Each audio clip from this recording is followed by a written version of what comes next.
Det er den 20. januar 2009. Vi er på vej til Orø for at få en dugfrisk analyse af den historiske præsidentindsættelse fra øens uafhængige ekspert, Kristen Thomsen. Du har lige hørt Obamas holde sin indsættelsestale. Hvad er dine kommentarer til den? Jeg blev dybt bevæget. Jeg synes, at han er en stor taler, og han gjorde ikke mine forventninger til hans næste 4-årige periode mindre. Dagen markerer samtidig den afgående præsidents sidste dag i Det Hvide Hus. Og den er længe ventet for eksperten, der med et såkaldt Bush-nedtællingsur har talt ned til magtoverdragelsen.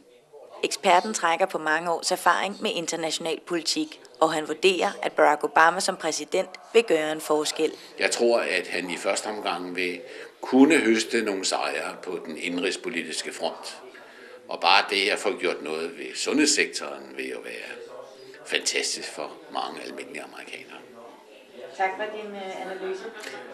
Jeg siger selv tak.